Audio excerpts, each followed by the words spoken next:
Welcome. आपका इस course में स्टेप एंड स्पीक एकेडमी में आपका बहुत बहुत वेलकम। कि थैंक यू, आपने ट्रस्ट किया और इस कोर्स में ज्वाइन किया, क्योंकि मुझे मालूम है सबसे ज़्यादा सभी पेरेंट्स की चिंता है कि बच्चा बोलने लगे, और आप भी इसीलिए इस कोर्स में ज्वाइन किया है ताकि आपके बच्चे को बोलना आ जाए। जी हाँ, मैंने भी ये कोर्स इसीलिए तैयार किया है क्योंकि बहुत ज़्यादा ज़रूरी है कम्युनिकेशन। जब तक बच्चा बोल ही नहीं पाएगा तो कैसे दूसरे को पता चलेगा। तो ये स्पीच है, जो बोल करके बताना, ये फर्स्ट स्टेप नहीं है, ये लास्ट स्टेप है। तो इसीलिए हमें समझना बहुत ज़्यादा ज़रूरी है। हम बच्चे को बोलना सिखाते रहते हैं कि बच्चे की आवाज़ निकले, रिपीट करते हैं, फिर हम कहते हैं बच्चा तो समझता ही नहीं है, रिपीट करता रहता है। तो ये लैंग्वेज नहीं है, सिर्फ आवाज़ आ जानी, बोलकर बता देना, लेकिन बोल के बताना क्या है, क्या उसे समझ में आता है ना? तो ये हमें समझना है कि आज ये कम्युनिकेशन ज़रूरी क्यों है। तो आवाज़ से पहले कम्युनिकेशन आनी चाहिए। तो कम्युनिकेशन का एक स्पीच एक माध्यम है, तो एक है ये पार्ट, सारे नहीं है। तो हम स्पीच को जानेंगे कि स्पीच के लिए क्या क्या ज़रूरी है। तो सबसे पहले हम पेरेंट्स सोचते हैं कि अगर बच्चे को, जैसे ही हमारा बच्चे का डायग्नोस हुआ कि बच्चा बोलता नहीं है, तभी तो हमारा ध्यान गया, और आगे भी हम यही सोच रहे हैं कि बच्चे को क्यों नहीं आ रहा है ना। तो बोलना नहीं आ रहा है इसका मतलब कुछ प्रोग्रेस नहीं है। लेकिन बोलना आने से पहले बच्चे को 4 स्टेप जरूरी है। क्या क्या जरूरी है कि कम्युनिकेशन का मतलब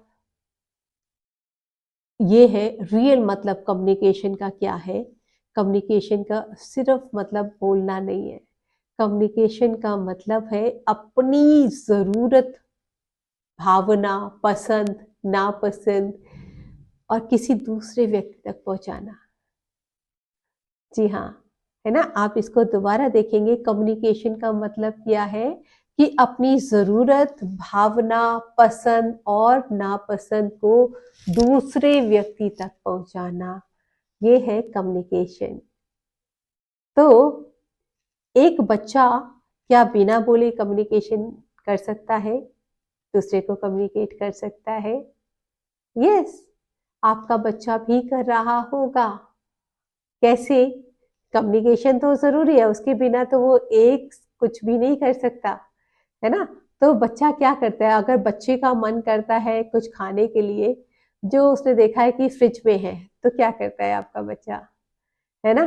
तो क्या करेगा, जिस बच्चे को ऑटिज्म है, वो बच्चा क्या करेगा, वो घर में से किसी का भी हाथ पकड़कर, जिसके ऊपर उसको ट्रस्ट है, हाथ पकड़ के ले जाएगा और वो टच कर देगा उनका हाथ कि मुझे ये चाहिए।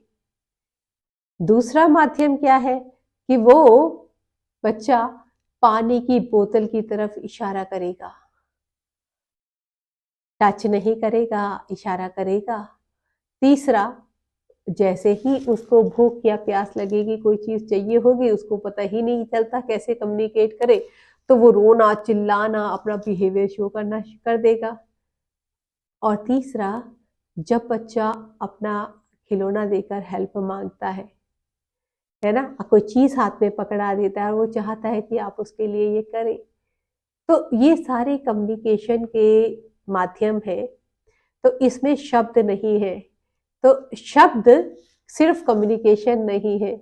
शब्द क्या है, टॉकिंग क्या है? टॉकिंग एक कम्युनिकेशन को यूज करने का एक माध्यम है। तो एक जरिया है, लोग कम्युनिकेशन को अलग अलग तरीके से मैसेज देते हैं। तो जो लोग, कई आपने देखे होंगे जो डेफ है, वो कैसे कम्युनिकेट करते हैं, वो साइन लैंग्वेज के द्वारा कम्युनिकेट करते हैं। तो वो इशारे करते हैं और अपनी सारा अपनी जो भी प्रॉब्लम है, जो ऐसी भी है, अपनी इमोशंस, भावनाएं, एक्सप्रेशन, वो दूसरे तक पहुंचा देते हैं। तो उनकी वो लैंग्वेज काम करती है। दूसरा, आई कांटेक्ट के द्वारा भी हम कम्युनिकेट करते हैं, जेस्चर्स के द्वारा, पॉइंटिंग के द्वारा भी कम्युनिकेट करते हैं, और फेशियल एक्सप्रेशंस के द्वारा कम्युनिकेशन करते हैं, बॉडी लैंग्वेज के द्वारा भी हम कम्युनिकेशन करते हैं, और लास्ट में है साउंड्स और फिर लैंग्वेज। तो जब हम अलग अलग तरीके से ये कम्युनिकेशन के माध्यम है, तो अगर ये सारे स्टेप्स बच्चे के अंदर हैं, तब वो बच्चा जो है वर्बल लैंग्वेज पे आएगा। तो सबसे पहले क्या करता है, हमें चेक करना है कि ये कम्युनिकेशन का जो फर्स्ट स्टेप है, क्योंकि लास्ट स्टेप स्पीच है, तो क्या फर्स्ट स्टेप वो फॉलो कर रहा है, सेकंड कर रहा है, थर्ड कर रहा है, फोर्थ कर रहा है, तो फिर हम उसको इस स्टेप पे ला सकते हैं। तो फर्स्ट स्टेप क्या है, तो हमें देखेंगे कि बच्चा सबसे पहले क्या वो देखता भी है, आई कांटेक्ट है उसका, इशारा करना सीखता है ना। तो क्या बच्चा अटेंशन भी दे रहा है, और फिर जेस्चर्स यूज करके दूसरों का ध्यान अपनी तरफ खींचता है कि मुझे ये चाहिए, है ना। अगर ये सब कुछ आता है तो सीधे तौर पे बच्चा वर्ड्स चाहे यूज नहीं करता, लेकिन फिर भी वो कम्युनिकेट तो कर रहा है। तो थेरेपी में हमारा गोल सिर्फ शब्दों को रिपीट कराना नहीं होना चाहिए, हमें पहले बच्चे को कम्युनिकेशन स्किल बिल्ड करनी चाहिए। तो हम क्या करेंगे, सबसे पहले कम्युनिकेशन डेवलप कराएंगे, क्योंकि यही एक स्टेप बाय स्टेप है। पहले कम्युनिकेशन डेवलप होता है, फिर टॉकिंग अपने आप शुरू हो जाती है। तो आगे को नेक्स्ट स्टेप में हम जानेंगे कि साइन लैंग्वेज और वर्बल कम्युनिकेशन में फर्क क्या है। Thank you. तो अब हम नेक्स्ट स्टेप पे मिलेंगे, नेक्स्ट लेसन पे मिलेंगे, कम्युनिकेशन